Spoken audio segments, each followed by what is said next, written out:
2주의 댓글 코너 들어가겠습니다. 유튜브 바사사 치킨님이십니다. 이번 주 키메라 데드풀 울버린 봤는데 키메라 진짜 최고였어요. 올해 역시. 최고작이었습니다. 영화관에 나와서 보니 현실 세계 사선 예술품들 하나하나에도 정말 혼이 담겨 있구나라고 느껴졌습니다. 흔한 간판이나 건축물에도 제작자의 의도와 혼이 다 담겨 있구나라고 생각하니 정말 오랜만에 전율을 느낀 작품입니다. 그것들이 끝없이 이어진 끈처럼 계속해서 다음 제너레이션들에게 영향을 주는구나. 그것이 그 모든 영역에서 벌어지고 있는 걸 너무 아름답게 보여준 작품이었습니다. 하면서 이제 해석을 정말 길게 달아주셔서 주요적으로 제가 설명드리면 아루투의 캐릭터 디자인 아루투는 영국인 도굴꾼이지만 극중 노래 가사를 토대로 생각해보면 고고학자였을 것으로 추측됩니다. 그는 나무까지 다우징을 통해 유물을 찾아내죠. 유물을 파는 것보다 유물의 아름다움을 느끼는 것처럼 보이죠. 그 경지를 넘어 유물과 교감하는 것처럼 보입니다. 특히나 수직으로 패닝하고 화면을 뒤집는 촬영이 인상적인데 그렇게 키메라 상태가 되면 유물을 감지해서 유물을 발견하죠. 이는 유물과 교감하는 것으로 보입니다. 그리고 작중 아루투는 냄새나고 점점 옷 상태가 더러워지다가 마지막에 아루투가 매장되어 버리는데 아루투에 표현되는 예술의 영혼이 땅에 묻힌 것 같이 보였습니다. 마치 아루투가 예술작품 그 자체가 되어버린 것 같았습니다. 그리고 또 후반부 6번째 단락에서는 네. 첫 씬과 마지막 씬의 첫 씬과 마지막 씬의 마지막 기차 씬도 소름 돋는데 첫 씬에 나왔던 단역들이 나와서 자신들의 유물을 찾아달라는 이야기를 합니다. 마치 유령들이 이야기하는 것 같죠. 그런데 생각해보면 부장품이라는 것도 그 시대에 누군가 실생활에 사용했던 물품이고 그걸 죽으면서 같이 묻어둔 것인데 그 부장품을 보면 그들의 생활과 문화를 볼 수 있죠. 그리고 현재의 물품도 먼 훗날 그런 예술작품이 될 수 있겠다 싶었습니다. 지금의 모든 그 어떤 물품들뿐만 아니라 제작된 모든 것들이 그런 예술품이 될 수도 있고 그런 예술에는 수많은 생각과 문화가 녹아져 있다고 생각하니 정말 세상이 다르게 보이더군요. 데드풀은 재밌는 부분도 있었는데 마블의 지저스로 불리기는 부족해 보입니다. 아이언맨 1을 처음 극장에서 봤을 때 전율을 느끼기에는 아직도 멀어 보입니다. 사실 히어로 장르가 히어로라는 탈 뒤에 숨어있는 인간의 고뇌, 인간관계에서 오는 갈등, 선악에 대한 경계에 대해 말해왔는데 어느 순간 능력 소개나 힘 자랑으로 끝나고 너무 단순한 플롯에 이스터에그만 뿌려서 관객과 보물찾기 하는 느낌으로 변해버려서 매우 아쉽네요. 더 원더스도 매우 기대됩니다. 라고 남기셨습니다. 이 댓글을 읽고 제 그 키메라 했던 거를 네. 봤어요. 네. 근데 그거 하는 그 생각이 드는 거예요. 그 어떤 성현님이 그 Y자 나무가지를 얘기할 네. 때 그게 카메라 같다고 네. 했는데 야 그러니까 생각해보니까 그러니까 알리체로르바코는 확실히 그 말이 분명히 틀린 말은 아니다. 그리고 여기 나왔던 또 유령도 어떻게 보면 후반부 마지막에 그 꼬마애가 뭐 유령 네. 유령이다마는 그 있었어요. 네, 원더스 네. 마지막에. 그래서 맞아요. 와, 이 감독은 저는 그래서 가면 갈수록 와, 현재와 과거를 연결시키는 능력이 정말 탁월한 감독이구나라는 거를 이번 더 원더스를 또 보면서 느꼈습니다. 맞습니다. 데드풀과 얼굴이는 뭐 더 말할 것도 없죠. 네. 그리고 데드풀은요, 뭔가 진짜 저는 웃기게 봤거든요. 저는 코미디 영화라고 생각하고 진짜 재밌게 웃기게 봤는데 네네. 뭔가 끝나고 생각하면 할수록 뭔가 단점들이 생각이 난달까? 그러니까 뭐 이 영화의 목적이 헌정이라면은 뭐 목적 달성에 성공했다라고 말할 수는 있겠지만은 영화적으로 봤을 때는 솔직히 아쉬운 점이 좀 많았다. 라는 생각이 듭니다. 그냥 단순하게 즐기기 좋은 영화. 네, 저 맞아요. 그냥 그 정도로 표현하고 싶네요. 스토리적으로 좀 문제가 많아요. 그러니까 그 마블에서 맨날 하는 거 있잖아요, 멀티버스. 그러니까 약간 죽이기 전도된 느낌이 들어요. 요즘 마블 영화들을 보면은 멀티버스가 그러니까 영화를 위해서 멀티버스가 사용되는 게 아니라 멀티버스를 위해 영화가 소모되는 느낌이 드는데 뭔가 이 영화도 생각을 하면 할수록 그런 느낌이 약간 좀 그런 느낌을 지우기가 좀 어렵더라고요. 그리고 확장성에 의의를 두는 약간 네, 그런 느낌. 그니까요. 근데 그거를 몇 년째 하고 있냐는 거죠, 저는. 그렇죠. 그러니까요. 지금 네. 몇 편째 지금 똑같은 멀티버스 어쩌고저쩌고 하니까 지겨워진다는 거죠. 그리고 또 진입장벽도 그래요. 그냥 쉽게 말하면은 뭐 데드풀과 울버린이라는 영화는 데드풀이 다른 히어로들이랑 비교했을 때 결이 확연히 다르잖아요. 결이 확연히 다르다 보니까 거기서 오는 즐거움이라던가 재미는 확실히 있는데 그거를 제외하면은 뭐 서사적인 측면에서 봤을 때는 기존 마블과 크게 다른 게 없다라고 느꼈습니다. 네, 두 번째 댓글은 유튜브 뀨뀨님께서 다루셨습니다. 이번 기획전을 통해 천상의 몸과 더 원더스를 보면서 로르바케르 감독의 모든 작품을 다 보게 되었는데요. 로르바케르 감독은 현실을 배경으로 하는 이야기 속에 환상적 요소들을 침투시키는 능력이 정말 뛰어난 것 같습니다.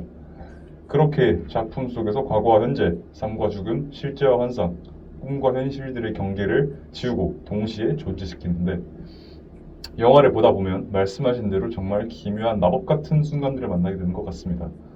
개인적으로는 로르바케르 감독의 이런 면모가 제가 좋아하는 중국의 비강 감독을 떠올리게 됐습니다. 어딘가 현대문명과 과거의 구분이 모호한 시골 마을 배경으로 실제와 환상으로 오가는 이야기를 펼치는 모습이 닮았다고나 할까요? 사랑하는 여인을 찾아 떠도는 키메라의 아르투를 보고서는 지구 최후의 밤이 떠오르기도 했습니다. 아무튼 4월에 본 키메라가 지금까지 종종 생각날 정도로 올해 상반기에 가장 좋은 작품이었는데 이번 기획전으로 로르바케르가 올해 가장 많이 떠오르는 감독이 될 것 같습니다. 라고 들어주셨습니다. 뭐 그래서 일단 댓글에서 말한 거를 제가 읽어보자면은 지금 네네. 비강 감독을 언급을 하면서 이큐님께서 네. 과거와 구분이 모호한 시골마을 배경, 실제 환상으로 오가는 이야기라고 하는데 결국 이러한 구성, 이러한 소재, 이러한 플롯의 이야기를 저는 대중적으로 가장 성공한 영화를 만드는 영화 감독이 저는 펠리니라고 생각을 하거든요. 뭐 그리고 실제로 유럽 형들도 보시면 로르바케르가 펠리니의 그런 영화적인 문법을 제대로 이어받았다라는 평가가 많이 있기 때문에 뭔가 이 로르바케르랑 비간 둘 다 좋아하신다 싶으면은 펠리니 필모그래피 한번 살펴보시는 거 추천드립니다. 파일럿 조정석 원맨쇼 통할까라는 네. 그 기사 제목이 있더라고요. 개봉일 23만 장의 예매량을 기록을 오. 했고 네. 와 오늘 영화 전산만 딱 들어갔는데 그러니까 깜짝 와 놀랐어요. 37만 동원의 누적 관객 수 지금 42만. 깜짝 놀랐어요. 와 손익분기점은 지금 240만인데 파묘가 33만 나왔대요. 그러니까 파묘보다 많이 나온 거예요. 오프닝 스코어가. 그래서 순위분기점은 이거 당연히 넘을 것 같은데라는 생각이 들더라고요. 근데 그것도 고려를 해야죠. 일단 문화에 날렸고 그렇죠. 그리고 문화에 날렸고 지금 여름 시즌이라 아, 그래서 밖에 나가기 싫어하는 사람들이 많아지다 보니까 자연스럽게 실내에서 가성비 좋게 시간 보낼 수 있는 영화관으로 들어오면서 생긴 현상이 아닐까라고 생각을 하는데 파일럿 얘기 뭐 지금 할까요? 아니면 나중에 할까요? 뭐 지금 해버리죠 그러면. 네, 파일럿 간단히. 얘기하자면은 전 진짜 뭐라고 해야 될까 조정석이 아니었다면 네. 진짜 영화에 대한 평가가 심연의 끝으로 꺼졌을 영화라서. 저도 사실 그 네. 부분에 동의하고 그래서 이 캐스팅을 그 뭔가 헤드윅의 그런 영향을 받아서 그 조정석을 택하는 건지. 네네네. 그래서 어쨌든 간에 그냥 솔직히 예고편만 보더라도 야 이 설마 이게 그대로 갈까 하는데 솔직히 그대로 가더라고요. 네, 진짜 그대로 가긴 가더라고요. 가는데 네. 뭐 중간에 뭐 젠더 이슈가 있다고 하는데 솔직히 저는 그렇게까지는 뭐 깊게 느끼진 못했고 그냥 조정석의 원맨쇼 그리고 야 한선아라는 배우가 이렇게 잘 받는구나. 그러니까 그 형에서 보면 어떻게 보면 도경수 배우하고 그 케미가 이번에 더 언니 그게 케미가 더 좋았던 것 같아요. 확실히 전 너무 웃겼어요. 그러니까 저도 아, 웃기긴 했어요. 진짜 네. 웃기긴 했는데 조정석이었을 것 같다 생각했습니다. 네, 진짜 그러니까 뭐 영화적 평가랑 별개로 와 이 영화에서 조정석의 역량이 희극적 역량이 정말 대단했다. 대단했어요. 라는 생각이 들고 그러니까 저는 반대로 현님이랑 반대로 젠더적인 이슈를 좀 되게 많이 느꼈거든요. 그런가요?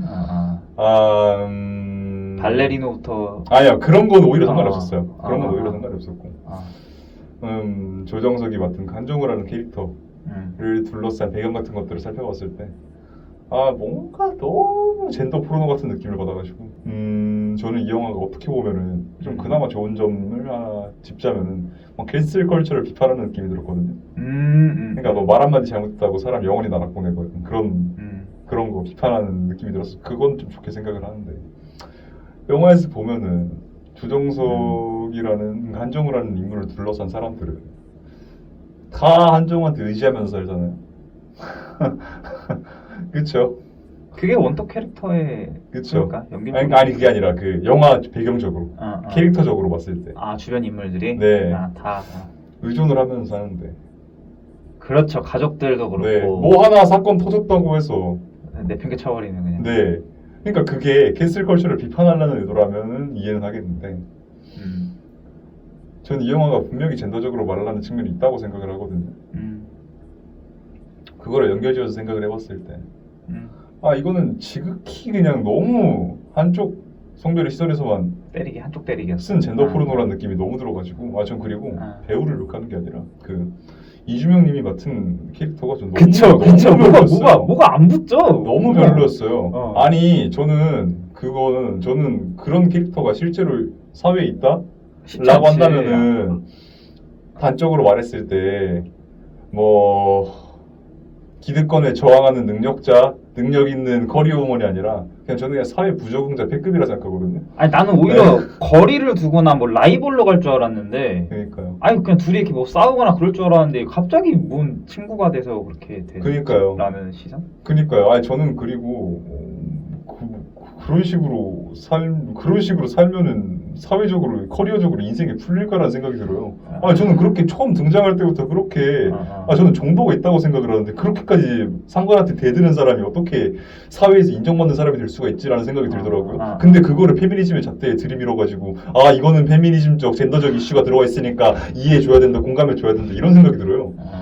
그러니까 캐릭터적으로만 봤을 때는 그 누구죠? 서현석 그 네. 신승호 배우가 연기한 캐릭터까지는 오케이 그럴 수 있다고 생각하는데 와 이준영 배우 캐릭터는 솔직히 이게 필요했나라고 싶기도 하고 굳이 그냥 내부 고발자 그거 말고는 그다지 뭐 없는 것 같은데라는 저는 생각? 그 신승훈이 캐릭터도 별로였어요. 그러니까 그냥 모든 남자들은 이렇다라고 일반화시키는 느낌이에요. 소모적인 느낌이 좀 그러니까 들죠. 한정미로 변하기 이전에 한정우라 그 서현석이라는 캐릭터는 그냥 모든 남자는 이러니까 너네도 당해봐야 안다 뭐 이런 식으로 일반화시키는 느낌이 들었어요. 근데 그걸 다 떠나서 네. 조정석이 네. 했다. 전 진짜 저도 그냥 진짜 그걸로 조정석이 했다. 진짜 와. 그러니까 저는 솔직히 말하면은 조정석이라는 배우를 생각을 해봤을 때 이 배우가 전극을 이끌어가는 힘이 있을지는 저는 조금 아직 생각을 해봐야 한다고 느꼈거든요. 왜냐하면은 그 대표적으로 이 조정석이라는 배우가 나왔던 영화 중에 조정석님이 나온 영화 중에 마야광 있죠. 마야광 저 봤거든요. 영화는 별로였어요. 영화는 별로였는데 영화를 떠나서 저는 캐릭터들의 연기는 상당히 좋았다라고 생각을 했단 말이에요. 뭐 실제로 제 주변에서도 배우 준비하는 친구들이 몇몇 있는데 송강호 님이 마야광에서 연기한 거를 상업적으로는 가장 좋은 연기로 볼 수 있지 않겠냐라고 하는 친구들도 있어요. 그 정도로 마야광에서 송강호 님 연기는 좋았거든요. 근데 그 영화에서 조정석 님이 약간 좀 구조적으로 따지면은 송강호를 약간 잡아먹는 역할로 나온단 말이에요. 그래서 확실히 뭔가 잡아먹고 송강호보다 우위에 있는 그런 면모가 있어야 되는데 저는 그 영화를 보면서 그러니까 송강호님이 워낙 대단해서 그런 것도 있겠지만 눌려요 조금? 네, 오히려 저는 잡아먹어야 하는 역할인데 반드시 잡아먹히는 느낌이 들더라고요. 그래서 저는 조정석님이 아직은 정극의 측면에서 봤을 때는 조금 더 증명이 필요하지 않을까라는 생각이 들었는데 그거랑 별개로 진짜 희극 연기는 국내에서는 이렇게 혼자서 이끌어갈 수 있는 배우가 지금 거의 없다고 느껴집니다. 한국의 짐 캐리. 그러니까요. 저는 어떤 측면에서 보면은 전극보다 희극이 더럽다고 느껴지거든요. 어렵죠. 그러니까 울리는 것보다 사람 웃기는 게 더럽다고 생각해서 저는 항상 그냥 연기를 떠나서 인생 살면서 울리는 것보다 웃기는 게 더럽다고 생각을 하는데 조정석님은 어떻게 그런 희극 연기? 사람 웃기는 연기를 나올 때마다 좀 되게 100% 이상을 해내는 느낌이 들어가지고 진짜 대단했습니다. 두 번째는 대만 유일고장 에드워드 양 CGV 예설 감독전을 개최한다고 합니다. 30년 만에 국내에서 처음 선보이는 독립시대를 비롯해서 광음적 고사, 다음에 해탄적 이천 워낙 많이 나왔던 영화고 타이페 스토리, 공포분장, 고른과 소녀살인 사건, 하나 그리고 둘. 너무 기세가 좋습니다. 라스폰트리에서 기세를 올리고 아르체 로르바커가 터지기 시작하더니 이제는 마지막은 또 에드워드 양이 나오면서 진짜 저는 그 CGV 담당자들한테 뽀뽀해주고 싶어요. 진짜. 요즘 너무 진짜. 진짜 뽀뽀해주고 싶어요. 관객층들의 마음을 잘 알아주는 것 같아서. 왜냐면 이렇게까지 딱 틀고 이제 8월 중순부터는 진짜 엄청나게 영화들이 깔리기 때문에 지금 어떻게 보면 딱 타이밍이 딱 좋네. 그리고 찾아보니까 독립시대는 8월 21일 정식 개봉이라고 하더라고요. 정식 개봉 잡혀 있군요. 네, 그러니까 이게 국내 최초 개봉이잖아요. 그러니까 이로써 이제 에드워드 영화 중에서 마작 제외하고는 전작을 국내에서 감상할 수 있는 독립시대 배급사가 어디예요? 찾아봐야겠어요. 그러니까 저도 개봉한다는 얘기를 21일에 한다라는 얘기만 들었어가지고.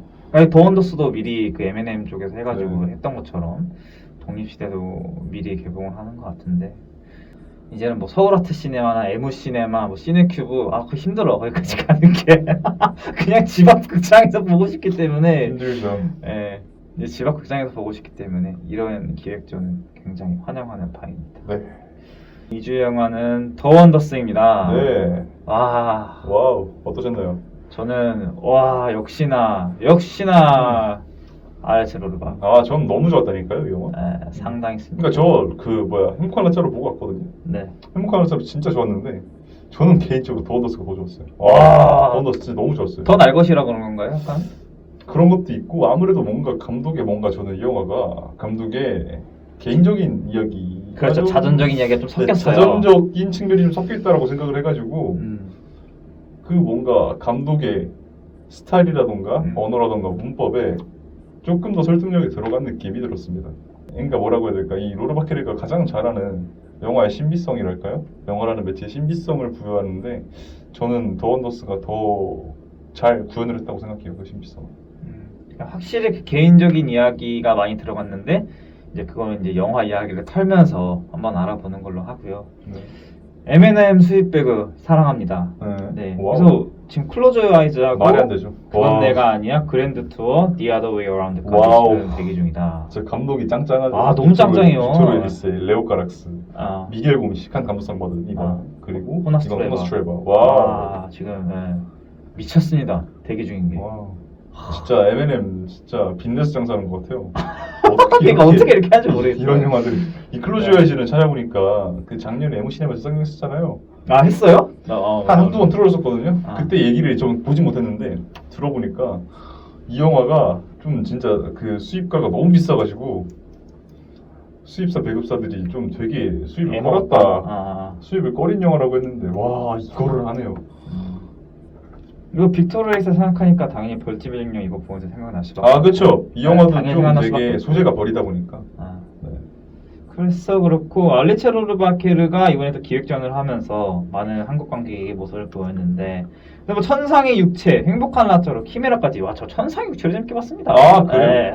그것도 재밌게 봤어요. 그러면은 이 네 개를 순서를 굳이 정하자면은 역순이죠. 영화는 그래도 역순이지. 네, 저도 역순인데 저도 우상향이라 말했던 네, 것처럼 저도 역순인데 더 원더스가 조금 더 낫어요. 라짜로. 이 순서? 네. 더 원더스랑 라짜로랑 바뀐 순서. 네. 나는 그대로. 나는 네. 그대로였고. 더 원더스는 두 번째 장편이고 2014년에 깐 그랑프리를 먹었던 와우. 그 신진 감독이 두 번째 작품으로 그러니까 저는 이상하게 로르바케르가 뭔가 이탈리아보다 프랑스에서 더 밀어주는 감독 같아요. 네. 그렇죠. 베니스보다는 네. 베니스도 그렇고 그 유럽 평론을 읽어봐도 그렇고 뭔가 이탈리아보다 프랑스에서 더 주목하는 느낌? 뭔가 영화 작가주의적인, 뭔가 세계관적인 측면에서 봤을 때 뭔가 프랑스가 더 이 감독에 대해서 집중 조명을 하는 것 같아가지고 고전적인 미학을 이렇게까지 살려내는 감독이 제발요. 프랑스에서 솔직히 뭐 지금 떠오르는 감독은 없으니까. 그러니까요. 그나마 좀 말하자면 알렌 기로디? 예. 근데 알렌 기로디는 조금 이제 나이가 든 세대라고 보여지기 때문에. 그쵸. 좀 한 8, 90년대 감독이라고 치면은 그쵸. 신진 세대는 사실 로르바케르 말고는 그게 떠오르는 게 없어요. 그쵸. 그렇다 보니까 그런 것도 있는 것 같고. 이 영화는 또 토스카나 배경입니다. 실제로 이제 알레치 로르바케르가 이탈리아 토스카나 양봉 농가 출신이기 때문에 그런 지점 연결성이 있고 어떻게 보면 키메라도 토스카나 배경이었죠. 그렇죠. 그런 지점에서 연결 지점도 보이고 더 원더스와 키메라에서 언급됐던 에트루리아 이게 이제 토스카나라는 지명이 에트루리아에서 온 것이다 라는 것을 알게 되면서 라짜로에서 언급되지 않나요? 라짜로는 그 가상의 마을이었던 걸로 제가 알고 있어서 5글자인데 뭐 인 모식이었는데 그래서 어쨌든 이 토스카나가 피렌체와 피사가 이제 속해 있는데 그러니까 저는 여기를 또 가봤으니까 확실히 그 농경과 그 관광이 정말 매혹적으로 잘 섞여 있는 그러면 그 도시를 회장을 할 때면 로르바케르의 영화가 떠오르시고 그럼요. 그래요? 근데 왜냐면 그때는 제가 이렇게 로르바케르에 대해서 깊게는 생각하지 못할 때였는데 그러니까 지금 여행을 갔던 경우 생각하니까 정말 잘 어울리는 그 배경이 있어요. 그러면 그 로르바케르의 영화랑 실제 피렌체 피사의 배경이랑 좀 일맥상통하는 부분이 있나요? 저는 그냥 딱 그 도시를 가보면 그 느껴지는 게 있어요. 그러니까 로마랑은 확실히 다르고 그러니까 로마는 확실히 좀 고대 문명. 잠깐 피렌체 피사가 이탈리아로 따지면 위쪽에 있나요? 아니요. 중간 지점이 있다라고 봐야 될 것 같은데요. 중간 지점. 그러니까 아래는 나폴리가 있고 피렌체의 뭐 우피치 미술관, 뭐 미켈란젤로 광장 해가지고 네. 피사노 피사사탑 있고 네. 딱 그 배경이 너무나 잘 어울리는 그런 배경이었던 것 같고요. 첫 장면 보면 그 어둠 속에서 자그마한 이제 불빛이 나오는데 네. 아 근데 아, 이 어둠 속 자그마한 불빛 바로 나와서 얘기하는 건데 네. 제가 이번에 로르바케르 영화 키메라밖에 안 봤으니까 키메라도 오래 봤고 음. 나머지 그러니까 로르바케르의 장편 4편을 다 보면서 느낀 건데 이 감독은 항상 시작할 때 어둠을 까는 것 같아요. 그 그러니까 소리가 먼저 들리는 맞아요. 그러니까 소리가 먼저 샥 맞아요. 제이콥이 맞는 것 같아요. 샥 들어오고 이제 들어가는 네. 네. 그 그러니까 왜 진짜- 그렇게 하는 걸까? 아. 좀 되게 그러니까 아직도 답을 못 찾았거든요. 왜 그렇게 항상 어둠을 깔고 시작을 하는 건지. 그러게요. 어둠을 깔고 시작한다. 네. 근데 어떻게 보면 여기서도 보면 계속해서 어둠과 빛이 네. 계속 왔다 갔다 하고 그러니까 초반의 장면도 보면 불빛이 안으로 들어왔다가 나갔다가 네네네네. 불을 껐다가 말았다가 네. 와 그게 현실과 환상의 그 경계를 말하는 건지 그러니까 음. 죽음과 현실의 그 경계를 말하는 건지 그러니까요. 그러니까 아. 이 영화는 아무래도 이 로르바케르의 다른 영화들이랑 비교를 해봤을 때 뭔가 그 아까 지금 현님께서 말씀하신 그 경계의 측면이 조금 더 직접적으로 묘사된 영화가 아닌가라는 생각이 들었습니다. 근데 그 경계라는 게 단순히 그냥 1대1 대응으로 끝나는 게 아니라 되게 복합적인 측면에서 뭐 예를 들면은 문명과 비문명, 남성과 여성, 아니면은 부모와 아이들 뭐 이런 되게 여러 가지 측면에서 경계의 의미를 생각해 볼 수 있는 영화다라는 생각이 들어가지고 좋았습니다. 그리고 그 경계에 정확히 중심에 있는 인물이 젤소미나였죠.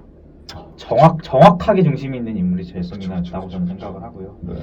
뭐 어쨌든 그 도시인들이 시골 마을을 뭔가 발견하는 듯한 모습과 뭐 차라이트가 이제 막 비추는데 그게 저는 이제 누군가의 시선처럼도 보여지고 어쨌든 이 더 원더스라는 걸 생각해 봤을 때는 계속해서 그 시골 마을에 계속 외부인이 계속 침범을 하려는 듯한 모습이 이미지가 계속해서 나오게 됐고 제가 생각했던 이 영화상의 대표적인 외부인은 마틴과 그리고 밀리, 모니카 벨루치가 연기했던 네네. 그리고 에이드리언이라는 아저씨가 또 나왔죠. 네. 그래서 영화 초반에 차 개수가 3개인가 4개인가 그렇더라고 그렇게 봤는데 아무래도 그 개수의 의미는 이 외부인들의 의미일 수도 있지 않을까라는 그냥 개인적인 추측이 들어갔고 네, 그러니까 저는 그 밀리라는 인물이 모니카 벨루치인지 몰랐어요. 에. 진짜 끝까지 모니카 벨루치인지 몰랐어요. 아 진짜? 네. 나는 보자마자 딱 그러니까 아니, 저는 젊었을 때 얼굴밖에 생각이 안 나가지고. 네. 와 그래서 어쨌든 이것도 후반부에 또 뭐 얘기를 해보겠지만 뭐 이사빌라 로셀린이나 모니카 벨루치나 그러니까요. 저는 이 모니카 벨루치를 와, 여기 쓴 것도 그러니까 이게 분명히 의미가 좀 있다고 네, 생각하기 분명히 때문에 의미 있다고 생각했어요. 저도.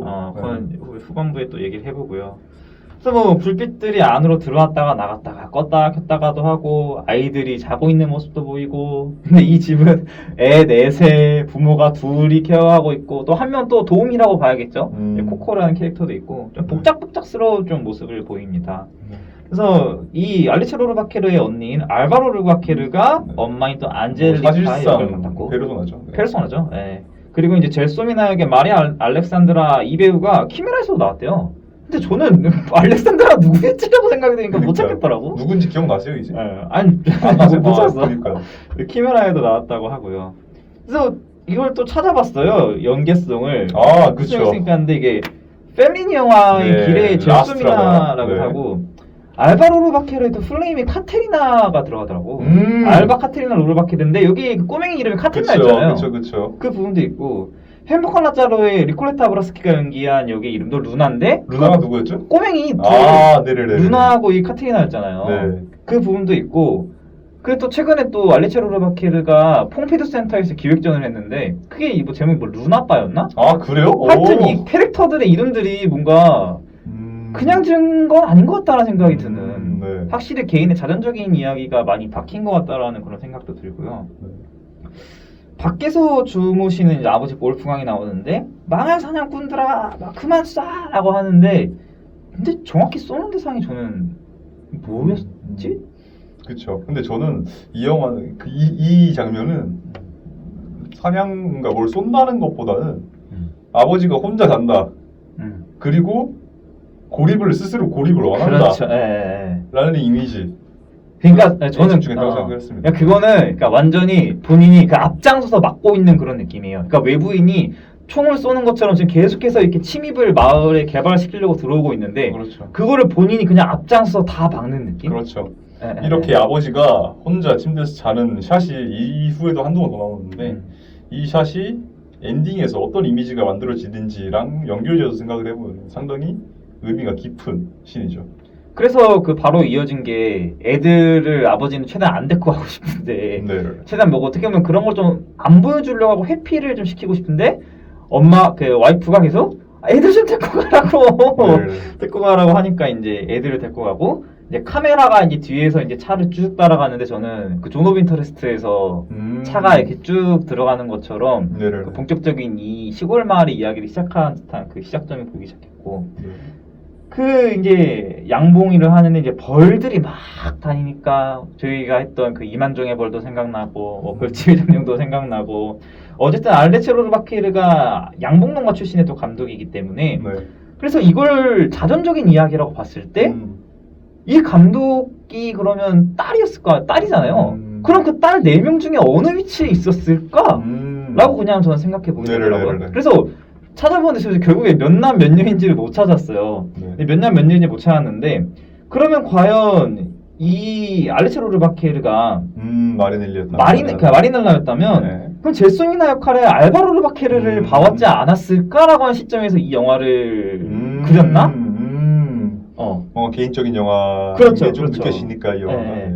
아니면 그녀가 루나나 카테리나였다면 마리네나 제소미나의 모습을 했던 또 알리체 로르바키를 봤을 거고 네. 어쨌든 그 후반부에 벌에 물렸나 하면서 그 알바로 르바케르가 젤소미나를 빤히 그 쳐다보는 장면이 야, 네. 뭔가 이렇게 시로 생각하면은 알바로 르바케르가 되게 자신의 의미가 모습을 뭔가 이렇게 빤히 이렇게 보는 듯한 오. 모습을 동생이 그린 것 같은 거야. 네. 소름이 돋는 거야. 이거 좀 소름 돋네요. 와, 이렇게 어. 생각 못 했거든요.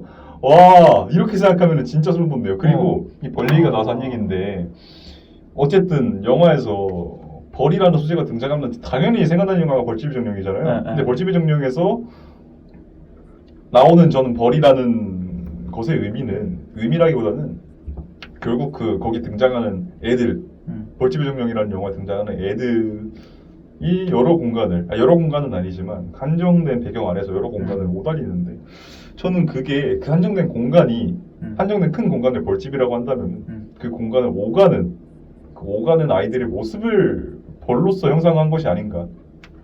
그러니까 뭐라고 해야 될까? 벌의 공간적인 형상화라고 해야 될까요? 벌과 벌집의 공간적인 형상화가 벌집의 정령에서 말하는 벌이라고 생각을 했는데 오히려 저는 더 원더스에서 말하는 이 벌이라는 소재는 오히려 이 벌이 가진 뭐라고 해야 될까? 생식적인 측면을 조금 더 직접적으로 이 영화에다 비유를 한 것 같다는 생각이 들었거든요. 왜냐하면은 이 영화에서 되게 아까 제가 처음에 말씀드린 것처럼 여러 복합적인 경계의 이미지를 설명을 하는데 결국 마지막에 말하는 감독이 엔딩이 마지막에 말하고자 하는 개념은 결국 연대란 말이에요. 가족과 연대란 말이에요. 그런데 벌이 어떤 생명체인가라는 생각을 하자면은 벌은 항상 군집을 하고 형님께서 말씀하신 것처럼 그리고 항상 이곳저곳 오간단 말이에요. 그러니까 벌집을 제외하고 나서라도 여러 식물들을 오가면서 그들이 사실상 식물이 자라날 수 있게 해주는 가장 큰 매개체 중에 하나가 되잖아요. 그래서 뭔가 저는 이 더 원더스에서 이 가족들이 양봉리를 하고 거기서 벌들이 여러 등장한다는 것 자체가 이 영화의 마지막에서 말하는 가족과 연대 그 자체를 이야기하는 것이 아닌가라는 생각을 했어요. 그리고 이 영화에서 중간중간 등장하는 모습을 보면은 조금 더 의미심장한 게 있는데 뭐라고 말을 해야 될까? 이 영화에서 결국에는 남성성으로 대표되는 아버지는 조금 되게 고립되고 싶어하고 나머지 여성성을 대표하는 나머지 가족들은 연대하고 싶어 하잖아요. 연대하고 싶어 하거나 혹은 다른 곳으로 이동을 해가지고 문명화가 되고 싶어 하는 특히 젤소미나가 그랬고요. 아버지는 항상 그 벌을 마주할 때 항상 그 보호장구를 쓰고 있었단 말이죠. 네네. 항상 보호장구를 쓰고 있었는데 뭔가 그 다른 아이들은 뭔가 그거를 벌을 그냥 직접 마주한다고 해야 될까? 입에서 나오기도 하고. 네, 그니까요. 그러니까 그것도 그렇고, 그러니까 벌을 직접 마주한다고 해야 될까? 혹은 지금 그 입에서 나온다는 거를 조금 더 거시적으로 생각을 해봤을 때 그 인물들이 벌 그 자체가 된다거나, 혹은 아니면은 저는 이거를 되게 강하게 느꼈던 게 그 꿀 쏟아가지고 꿀을 주워 담는 부분 있잖아요. 그렇죠. 저는 그 부분에서 진짜 얘네들이 벌 그 자체가 된 건가? 아, 라는 생각이 들더라고요. 그래서 이 벌이 어떤 생명체인가를 생각을 해보고 이 영화를 봤을 때 뭔가 조금 더 의미가 와닿는 부분이 있다고 생각을 합니다. 아. 네, 그러니까 저는 이 뭐라고 해야 될까? 고립과 연대, 운명과 비문명 이런 연대와 단절의 이미지를 설명하기 위해서 벌이라는 이미지를 끌어가지고 온 게, 그리고 알리체 로르바케르라는 사람이 양봉 농가 출신이라는 게 맞아 떨어지면서 좀 소름이 돋더라고요. 그래서 그 꿀 그 담는 장면 있잖아요. 네. 와, 그거 보는데 와, 그러니까 젤소미나가 그 네. 초반에 보면 그 아빠가 일 끝나고 네. 뭐 바닷가인가 호수가인가 물놀이 하러 가잖아요. 네. 근데 젤소미나는 안 들어갔단 말이야. 그렇죠. 그러니까 젤소미나는 물에는 안 들어가는데 꿀에는 빠지는 그런 것처럼도 보이는 거예요. 네네네. 그냥 액체적인 측면에서. 네. 뭐 어쨌든 그리고 뭐 가족 연대 하니까 또 말씀드리고 싶은 건 알바로 르바케르가 17살부터 21살까지 의사가 되기 위해서 와우. 의사 공부를 했대요. 네. 그래서 그랬던 것 같아. 그래서 더 젤소미나로 보이는 게 벌침을 빼주는 게 이게 뭔가 의료랑 연결돼서 빼주는 건가? 결국 연대 이미지죠. 결국 연대 이미지니까. 네. 와, 근데 대박이다. 이렇게 생각하니까. 그러니까 알리체로 르바케르가 바라보는 뭔가 알바로 르바케르의 희생을 이런 식으로 뭔가 그렸을 수도 있겠다라는 그런 지점으로도 네. 보이게 되고요. 네. 그래서 차 문을 잠그는 꼬맹이 이제 루나와 이제 카테리나가 있다 보니 아버지가 문 열라니까 하고서 네. 문 열고 이제 가족들이 다 물놀이를 하는데 젤소미나만 하지 않는, 어떻게 보면 진짜 엄마의 모습도 언니지만 엄마의 모습을 보여주기도 하고요. 뭐 조용히 해주세요 라고 하고 이제 알고 보니 촬영 중이었고 여기서 밀리 역의 모니카 벨루치가 등장을 합니다. 네. 그래서 어떻게 보면 가장 그 아름답게 보이는 온갖 그 치렁치렁 달고, 그리고 또 광고 영상에 나오는 이탈리아의 모니카 벨루치다 보니까 왜 이 감독은 이 역할에 모니카 벨루치를 뒀어요? 그러니까요. 분명 의미가 있거든요. 분명 의미가 있을 거다. 네. 그러니까 모니카 벨루치 당연히 이탈리아 전 세계구 슈퍼스타인데 그 슈퍼스타를 갖다가 이 크다면 크다고 할 수 있지만 이 영화 내에서는 그렇게 큰 역할은 아니잖아요. 그냥 단순히 의미를 전달할 용도의 배역인데 이런 배역에 그렇게 큰 배우를 기용을 했다는 것 자체가 되게 시사점이 있다고 느껴지는데 혹시 어떻게 생각하셨나요? 그러니까 이거 보자마자 제 키메라에서 얘기했던 거 이사벨라 있잖아요. 로셀리니. 왜 거기다가 이사벨라 와. 로셀리니를 뒀을까? 와 진짜 그거는 그러니까. 아무리 생각해도 역대급 캐스팅이었던 것 같아. 그러니까 와. 그것도 그러니까 그게는 과거와 현재를 연결시킨다라는 지점으로 그거를 뒀단 말이죠. 와 어떻게 그런 캐스팅 할 수 있는 어. 그 나이 때 그런 그 생각을 의미를 해서 부여할 수 있는 여자 배우 또 있나요? 없지 않아? 전 세계 어딜 찾아봐도? 와. 드물죠. 그러니까요. 한국의 이혜영 배우 말고는 드물지. 그러니까요. 이형님을 이탈리아어로 시켜가지고 캐스팅을 하던가. 와. 그러니까 그럼 왜 여기다 모니카 벨루치를 뒀냐? 그러니까요. 아니 당연히 이탈리아의 대표 여배우 아름다움의 상징은 모니카 벨루치니까. 그러니까요. 그냥 저도 결국에는 이게 그러니까 젤소미나가 계속 문명으로 진출하고 싶어 하잖아요. 문명으로 진출하고 싶어 하는데 그러니까 젤소미나의 눈에는 결국에는 밀리라는 인물이 이상이었던 거죠. 그렇죠. 근데 결국에 제가 생각했을 때 이 모니카 벨루치가 맡은 밀리라는 인물은 단순히 젤소미나의 이상에서 끝나는 게 아니라 결국 이 젤소미나가 이상을 바라면서 그 가족 콘테스트에 참가를 하려고 하잖아요. 네. 근데 그 가족 콘테스트에 참가하는 거는 결국에는 자이든 타이든 가족들 간에 연대를 하게 만들게 되는 소재고, 저는 그게 결국에는 마지막에 가서 그 연대 이미지를 만들어주겠다고 생각을 하거든요. 그러니까 저는 이 밀리라는 인물이 단순히 젤소미나 이상을 넘어서 이 젤소미나 가족의 궁극적인 연대를 이루게 해주는 캐릭터가 아닌가 라는 생각이 들었습니다. 그러니까 라짜로도, 그러니까 물론 그 천상의 육체는 이제 데뷔작이니까 캐스팅이 어렵겠지만 그렇죠. 라짜로에서도 보면 그 13년 만에 나왔던 맞아요. 니콜레타 바스키, 네. 그것도 어떻게 보면 분명히 저는 상징성이 있다고도 생각을 하는데 네. 그러니까 그러니까 어쨌든 이렇게 대표적인 이런 배우들을 그 중요한 역할에 배정을 시켜서 그쵸. 했다라는 점은 분명히 의도가 있었고 깊게 생각해 보면 더 충분히 의논해 볼 만한 지점이 있지 않을까라고도 보여지고요. 성현님이 말씀해 주셨던 가족 프로젝트 전원의 기적이 이제 나오게 됩니다. 그래서 전통을 지키려는 아버지와 뭔가 신문물을 원하는 젤소미나가 이제 대립을 하게 되는데 어떻게 보면 젤소미나는 지금 뭔가 지속적으로 그런 침입을 기다렸을 수도 있다. 네. 그래서 보면 그 후반부의 마지막에서도 가족들이 다 바깥에서 자는데 네네네. 그러니까 물론 자기는 딴 데 있다 와서 그런 거지만 결국에는 그 마지막은 본인이 아버지에게 눌려서 결국은 받아들였다라는 또 지점으로 보면 네. 지금의 또 뭔가 알르체 로르바케르와는 좀 다른 선택을 하는 그런 지점도 충분히 보이기도 하고 네네. 어쨌든 아버지는 젤소미나가 당연히 농부가 되기를 원하고 근데 이제 그러나 이제 워낙 작업장이 또 힘들다 보니 현실의 위기가 찾아오고 이제 외부인 또 마틴이 찾아오게 됩니다. 네. 그래서 뭐 갱생 프로그램이라고 하면서 그 뭔가 청소년 범죄를 저지른 청소년을 위한 뭔가 프로그램인데 이게 어떻게 보면 볼프강의 조금 독단적인 결정으로 이게 마틴이 오게 되고요. 네. 그래서 제가 생각했을 때 이 아버지가 저지른 두 가지의 독단적인 결정은 하나는 마틴이고 하나는 낙타가 아닌가요? 그쵸.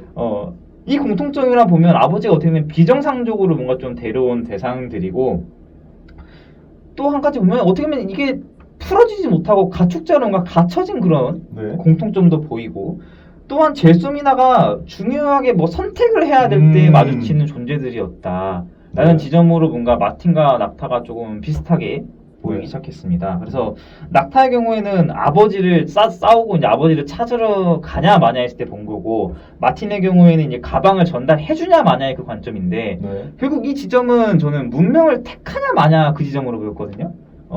근데 이게 처음에 마틴의 모습을 생각해보면 아무래도 주로 여성들이 사는 그 가족들이다 보니 그리고 어린애들이 사는 가족들이다 보니까 처음에는 범죄자로 취급을 해서 뭔가 거리를 두는 모습이었는데 이게 알고 보니까 범죄자의 모습이 아니라 외부인이었기에 뭔가 조금 더 계속해서 거리감이 느껴지는 모습으로 영화가 그려지지 않았나? 근데 그거를 이제 꿀이 작업장에 엎어졌을 때 그 마틴이 같이 밀대를 밀어주면서 하는 모습에서인 게 점점 합쳐지는 모습이 아니었을까 라고도 그냥 접근이 되는 저는 그리고 이 마틴이라는 캐릭터 되게 집중을 해서 봐야 한다고 생각을 하는 게 뭐라고 말을 해야 될까 이 영화에서 가족들 이 결국 주인공이잖아요. 이 가족들이 만든 커뮤니티 안에서 거의 유일하게 그 가족들 안에 들어온 외부인이잖아요. 네네 외부인인데 뭔가 되게 그러니까 말이 거의 없잖아요. 말 없어요. 말이 아예 없죠. 말이 없는데 저는 그래서 이 인물이 도대체 뭘 상징하는 거, 뭘 상징이라기보다는 어떤 인물인 걸까라는 생각을 했을 때 저는 이 인물이 뭔가 로르바케르의 영화에 대해서 이야기할 때는 우리가 계속 영혼에 대해서 이야기를 하잖아요. 범죄자라고는 하지만 저는 가장 순수한 영혼을 가진 인물이라고 생각을 했어요. 그러니까 이 마틴이라는 인물을 통해서는 단순히 그러니까 연대를 이야기하는 건 맞는데 이 마틴이라는 인물을 통해서 이 인간 영혼의 순수성을 더 이야기하려고 하는 게 아니었을까라는 생각이 들었어요. 왜냐하면은 이 인물이 처음에는 안 좋은 배경으로 보여지고 시작을 하잖아요. 네네. 안 좋은 배경을 보여지고 시작을 하는데 이게 이야기한 것처럼 계속해서 지나면 지날수록 점점 더 가족의 일부분이 되는 것 같다. 가족의 일부분이 되는 것 같다라고 생각을 했는데 이 마틴이라는 역할이 카메라에서 어떻게 등장하는지를 생각을 해보면은 절대 먼저 등장하지는 않고 이 가족들이 어떤 사건에 직면해 있다거나 가족들이 어떤 카메라 앞에 위치에 있을 때 그냥 중간에 호련하게 등장을 한단 말이에요. 왜냐하면 말이 없으니까 호련하게 등장을 하는데 그 호련하게 등장을 하는 부분 그러니까 이 마틴이라는 인물이 어디서부터 어디까지 등장을 하냐라고 생각을 했을 때 이 고립과 연대의 이미지가 고립과 연대라는 경계가 본격적으로 맞부딪히기 시작할 때 저는 처음 등장한다고 생각을 했어요. 그러니까 결국에는 아버지가 독단적으로 결정을 한 첫 번째 결정이 마틴이잖아요. 저는 이게 결국엔 이게 영화에서 처음으로 연대를 상징하는 여자들과 그러니까 연대를 뜻하는 여자들과 고립을 원하는 남자인 아버지 간의 첫 번째 충돌이라고 생각을 했거든요. 그리고 정말 갑작스러운 사건이었죠. 그렇죠. 정말 갑작스러운. 그렇죠. 뭔가 본격적으로 이런 충돌이 시작되는 시점에서 마틴이 처음 등장을 하는데 이 마틴이 가족들 사이에서 등장을 하고 사라지기까지 어떻게 카메라상에서 등장하는지를 살펴보면은 계속해서 뭔가 바로 등장하지 않고 가족들이 어떤 무언가에 직면해 있을 때 호련하게 등장을 한단 말이에요. 그러다가 그냥 자연스럽게 섞이고 그러면서 저는 이 마틴이 등장하는 부분이 어쨌든 이 마틴이라는 인물을 그 가족들이 어떻게 대하든지 간에 결국에는 이 고립과 연대라는 개념을 한데 모아버려 가지고 포용이라는 이미지, 포용과 수용, 연대라는 이미지를 만들어내는데 집중한 캐릭터가 아닌가라는 생각이 들었어요. 그래서 이 얘기를 왜 하냐, 왜 이렇게 생각을 했는지를 조금 더 말을 하자면은 그 결말부를 이야기를 해야 되는데 마틴이 사라지는 부분이 있잖아요. 마틴이 네. 사라지는 부분은 결국에는 컨테스트가 끝나고 나서잖아요. 네. 컨테스트가 끝나고 나서 사라지는 부분이 다름 아닌 암흑입니다. 암흑으로 사라지잖아요. 그러니까 어딘가로 그냥 다시 돌아가는 게 아니라, 그러니까 회귀가 아니라 아예 삭제예요, 삭제. 회귀하는 게 아니라 자기가 있던 곳으로 돌아가는 게 아니라 실종. 네, 아예 실종이죠. 행방이 아. 불명이 되잖아요. 아. 그러고 젤소미나가 마틴을 찾는 부분이 동굴이에요. 근데 너무 자연스럽게. 로르바키르 영화에서 동굴이라는 개념이 결국에는 그러니까 동굴, 암흑 속으로 들어가는 거잖아요. 근데 이 로르바키르 영화에서 암흑 속으로 들어간다는 의미는 결국에는 영혼을 탐구한다는 이야기로 귀결이 될 수가 있어요. 뭔가 찾겠다라는 거예요. 그렇죠. 이 영화는 그 이런 본격적인 로르바키르의 연출 스타일이 대두되기 전인 영화 천상의 수치에서도 결국에는 들어가니까 이 암흑 속으로 찾아가니까. 들어가는 의미가 어떤 의미인지 보인단 말이에요. 그래서 저는 어떻게 보면은 이 마틴이라는 인물이 결국에는 가족이 충돌할 때 처음 등장해서 가족의 충돌이 끝나고 연대라는 이미지가 완전히 자리 잡힐 때 퇴장을 한다. 그리고 젤소미나 그 이 영화의 주인공이 사실상 진짜 주인공이 마틴을 발견하는 대목이 로르바케르가 뭔가 인간의 영혼을 탐구하는 공간이라고 상징이 되는 동굴이라는 것을 발견이 된다. 그리고 마틴을 완전히 포용을 한다. 젤소미나가. 라는 점에서 봤을 때 저는 어떻게 보면 마틴이 뭔가 단순히 그냥 어떤 인물이라기보다는 영혼이라거나 혹은 요정이라거나 정령이라는 느낌이 들었어요. 네. 그러니까 확실히 외부에서 온 뭔가, 그러니까 어쨌든 외부에서 온 특별한 무언가, 그쵸. 특별한 뭔 존재. 그렇죠.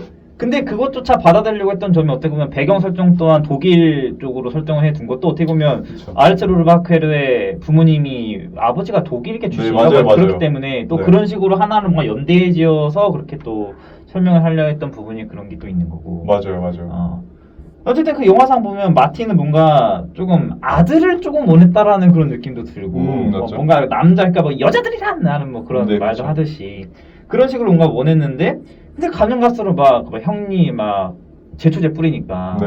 그러니까 어떻게 보면 그러니까 그 가족들이 벌집 같다라고 해줬는데 그러니까 벌집처럼 지켜야 되는데 그 같이 해야 되는 주변 사람들도 다 제초제를 뿌리고 있으니 네, 맞아요. 본인들의 영향이 점점 줄어드는 거고 이제 그게 이제 대표적으로 나온 게 이제 비가 쏟아지는 장면이 하나 있었어요. 막 뚜껑 날아가고. 네. 근데 이제 거기서 이제 아버지가 했던 말은 야 5분이면 지나갈 거야. 버텨라고 하는데 제수미나는 전원행기적 참가하자니까요? 라고 네. 싸워요. 그러니까 이게 자체가 계속해서 이 볼프강이라는 캐릭터는 회피. 네. 야 어떻게 하면 될 거야. 버텨보자니까 하는데 이제 더 이상 가족들은 네. 버틸 수 없다. 네. 나가자라고 하는 그 보수와 진보의 그 생각 차이가 계속해서 벌어지기 시작했고 근데 거기서 이제 주로 이제 거기서 나왔던 주요적 장면이 제수미나 입에서 벌이 나와요. 네. 근데 이걸 할 때는 와. 항상 어떻게 보면 마틴이 옆에 있었다라는 거죠. 그니까요. 어. 저는 그래서 뭔가 이 마틴은 인간의 범위를 벗어난 것 같은 등장인물이라는 느낌을 받아가지고 휘파람을 불어요. 휘파람. 그러니까 그 휘파람이랑 벌이 등장하는 부분이 항상 마틴이 젤수미나랑 함께 있을 때만 등장을 한다는 게 전 되게 그 부분도 되게 좀 시사점이 있네요. 그러니까 우리가 뭔가 휘파람을 불 때는 뭐 그냥 휘휘 불 수도 있지만 뭔가 그 뱀이 나올 때 뭔가 휘휘 하는데 그러니까요. 그런 것도 있잖아요. 그러니까 뭔가 자연에게서 무언가를 불러내는 그래, 사운드란 그래. 말이죠. 네. 휘파람이라는 거는 결국에는. 네.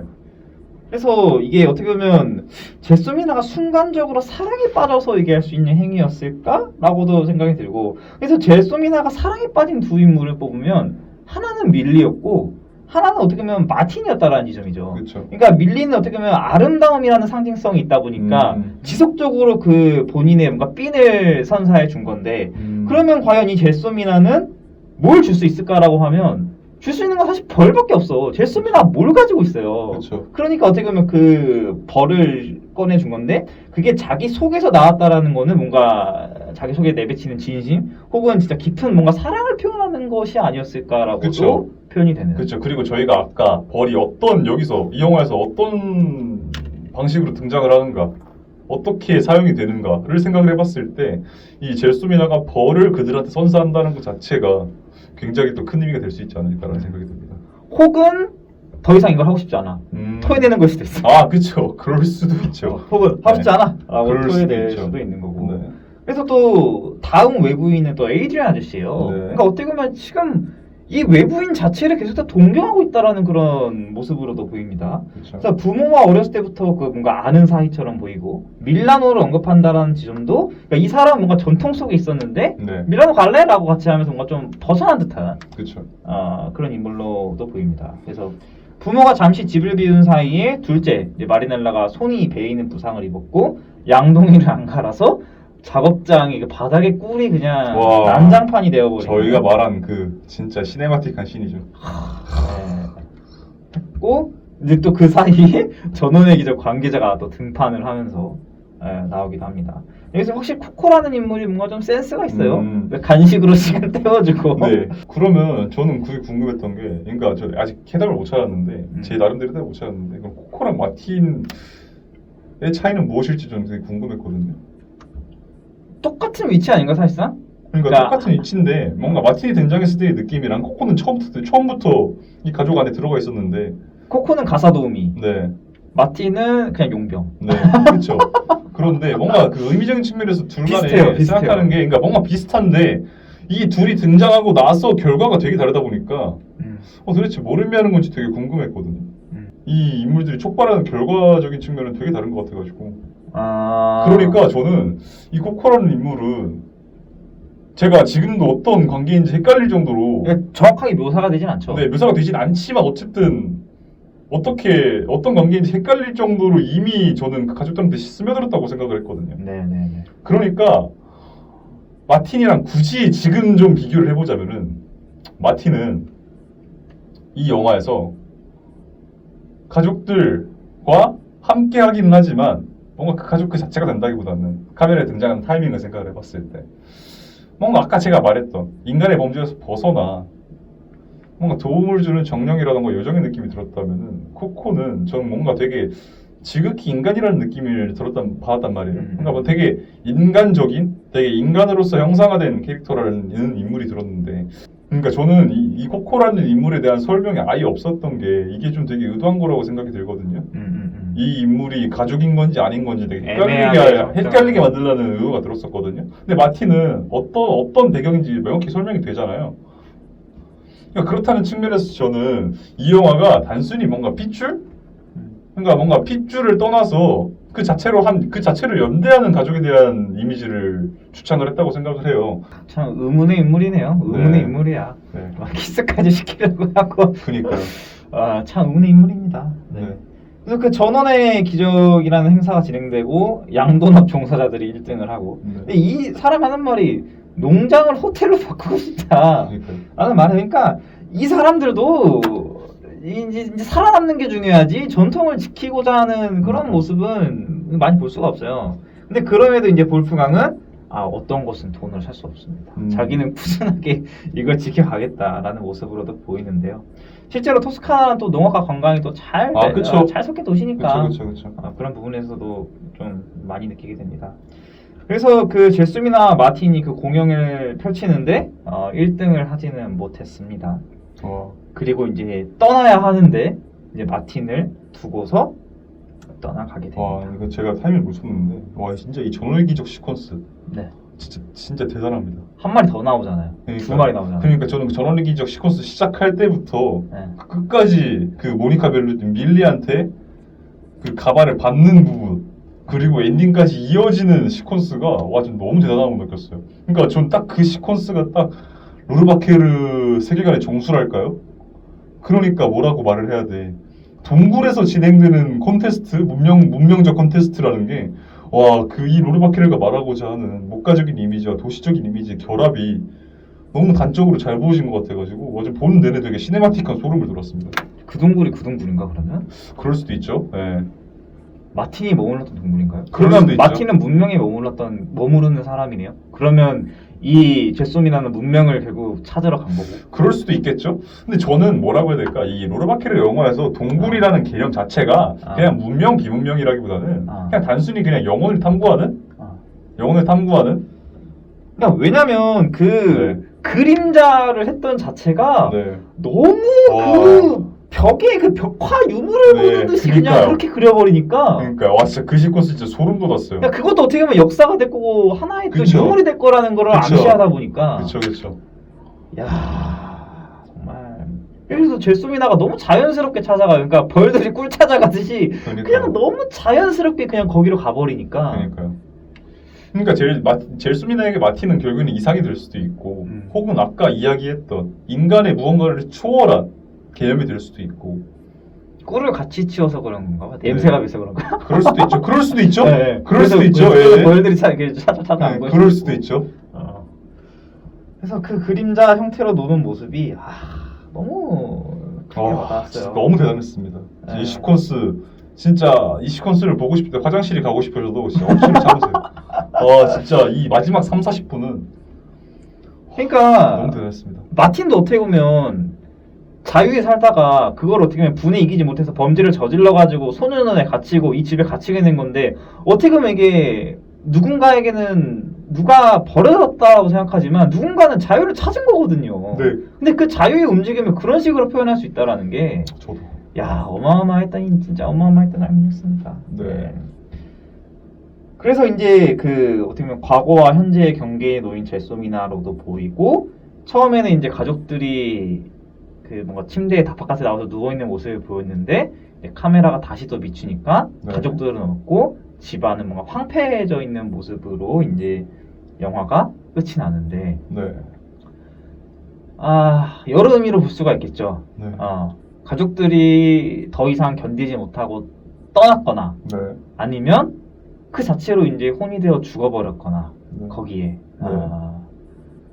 결말의 그 장면은 정말 여러 가지 장면으로 해석이 될 수 있는 그런 장면이었다고 생각해요. 왜냐하면 처음에는 아버지만 그렇게 혼자 침대에 누워서 했다는 게 결국 마지막에는 가족이 전부 다 나와서 했다라는 게 이게 가족이 아버지의 뜻을 따라서 같이 다 결국 지키자라고 손을 든 건지 아니면 이제 정말 여기를 포기해야 하고 이제 여기서 정말 죽는 건가 하고서 그렇게 생후의 마지막을 맞이하는 건지. 그러니까 저는 그 모인 게 어떤 의미인가는 별개로 그 처음 말했던 아버지가 혼자 있는 이미지와 마지막에 카메라를 가까이 들이밀었는데 그 가까운 카메라 안에서 모든 가족들이 모여있는 이미지가 대조가 전 너무 마음에 들었습니다. 그리고 젤소미나도 어떻게 보면 그냥 동굴에서 마무리할 수 있었는데 그러니까요. 그거를 다시 끝까지 돌아와서 가족을 지켰다라는 그 지점. 그러니까요. 대단했습니다. 대단했네요. 진짜 비범한 영화예요. 진짜 비범한 영화예요. 상당한 자극을 느꼈습니다. 그러니까요. 저는 그 천상의 육체랑 그러니까 천상의 육체가 별로라는 게 아니라 천상의 육체랑 더 원더스 사이에 3년간의 로르바케르한테 무슨 일이 있었는지 궁금합니다. 와 어떻게 3년 사이에 그렇게 스타일이 확 정립이 돼버리는지. 저 천상의 육체 잠깐 말하면 천상의 육체 때 와 그 예수상 떨어뜨렸을 때 와 저 그때 그 행복한 날짜로 봐서 알겠지만 추락하는 씬이 하나 있잖아요. 그러니까요. 거기서 아예 바뀌잖아요. 연결되잖아요. 그러니까 와 그걸 그렇게 그려? 네. 그리고 이제 그거가 이제 바다에 또 빠지는 걸 또 그렇게 이렇게 보여주는데 또 본인이 또 그 뭐죠? 그 봉지가 좀 잔인한 장면이지만 그걸 찾으러 가는 또 동굴 안에 그쪽으로 또 발을 들이는 어떻게 보면 둘 다 잠기는 거니까. 그 아이 그 천상육체 나오는 아이가 어떻게 보면 예수처럼 보이기도 하면서. 그렇죠. 참 거기서도 여러모로 자극을 느꼈는데. 여기서도 뭐 그냥 진짜 대단했습니다. 그러니까 저는 어떻게 보면은 또 결국 펠리니 얘기를 하게 되는데 그 마지막 그 3, 40분 동굴 시퀀스 있잖아요. 그 펠리니 영화 중에 펠리니 좀 후반 전성기 때 영화 중에 사티리콘이라는 영화가 있습니다. 사티리콘이라는 영화. 와, 그 영화가 그 영화의 이미지, 그 영화의 초현실적인 이미지가 되게 더 원더스 그 마지막 동굴 시퀀스로 뭔가 전승이 된 느낌이 들어가지고 와 너무 마음에 들었습니다. 왜냐하면은 그 사티리콘이라는 영화, 사티리콘인가 하여튼 그 영화가 펠리니의 모든 영화들 중에 가장 그 초현실적이고 자연의 초현실적인 분위기가 가장 직접적이고 방대하게 표현된 영화이기 때문에 그 영화도 한번 이 영화가 좋았다, 그 영화의 동굴 시퀀스가 마음에 들었다라고 한다면 그 영화도 보시는 거 추천드립니다. 야, 너무 대단한 영화였어요 진짜. 감독 자체가 다음 작품은 또 어떻게 뻗어나갈까? 이게? 그러니까요. 어떻게 뻗어나갈까? 뭔 그러니까요. 이야기를 할까? 그러니까요. 저도 진짜 키미라보다 더 좋은 영화가 나올 거라고 기대를 하고 있기 때문에. 와, 그럼 도대체 뭔 얘기를 해야 되는 거야? 그럼? 제 말이요. 이미 나는 솔직히 이 충분한 내 편으로도 이 감독의 이 살아온 이야기가 어떻게 보면 다 표현이 된 것 같은데 네. 도대체 또 어떤 얘기를 할 수 있을까? 그러니까 아직 사실 이제 40대 초반이에요. 와 미친 것 같아. 와, 네. 그러니까 적어도 이제 영화가 한 대여섯 편은 더 나올 거란 말이에요. 와 어떤 감독이 될까? 정말 궁금해지는 감독입니다. 평점 했나요? 영화 초반에? 안 했죠 저희? 아, 평점 한 줄평 합시다. 네, 몇 점이신가요? 저는 8점입니다. 그래도. 저도 8점입니다. 네, 8점이고 한 줄평 옹고지신 로르바케. 온고지신. 그렇죠. 옛 것을 받아들이고 온고지신. 새 것을 또 향해 나가는. 그쵸. 야, 진짜 이런 감독이 대단하네 이거. 대단하네. 복합적인 경계의 선이 도달한 곳은 가족이라고 말하겠습니다. 아, 그 중심이 진짜 제일 소민하게 있었다는 게, 그러니까 어떻게 보면 남성과 여성. 네. 왜냐면 아버지가 원했던 그 뭔가 장녀지만 장남 같은 이미지를 원했던 그 젤소미나. 네.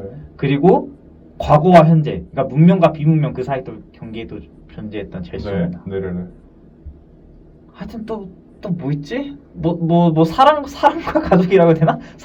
마틴과의 사랑을 택해야 될지 아니면 가족을 택해야지 또 그 경계에 놓여있던 또 젤소미나. 야, 참 이 젤소미나. 그리고 그게 아마 본인이 아니라 언니를 보면서 그리지 않았을까 하는 그냥 개인적인 추측까지. 진짜 어마어마한 영화였습니다. 진짜 어마어마한 영화였습니다. 네. 보십시오. 다음 주 뭐 하실? 다음 주는 그러니까 리볼버 아니면 이어 카피탄으로 해야 될 텐데. 카피탄 합시다. 카피탄, 리볼버도 어차피 볼 거잖아요. 네, 그렇죠. 리볼버는 이미 스피드 쿠폰으로 해야겠어요. 와, 진짜. 아, 잘 먹네. 아, 부럽다. 네. 나 근데 안 돼, 휴대폰으로. 그러니까 이거 시간대에 미리미리 봐놓은 다음에 아, 나 안 돼. 들어가서 해야 돼요. 한 2시, 한 59분에 들어가서 딱 2시 딱 눌러도 네. 핸드폰 렉 먹어서 안 되더라고. 아, 저는 한 5분 전에 들어갑니다. 아, 그래요? 네, 5분 전에 들어갑니다. 네. 이게 돈 아끼려면 그렇게 해야 돼요. 네. 그럼요. 네. 영예드 2주 더 원더스 안 나왔습니다. 아, 네. 정말. 오랜만에 되게 알차고 좀 기다란 길었어요. 회차. 네. 길게 좀 오랜만에 했고요. 네. 다음 주에는 이오 카피타노로 뵙는 걸로 하겠습니다. 감사합니다.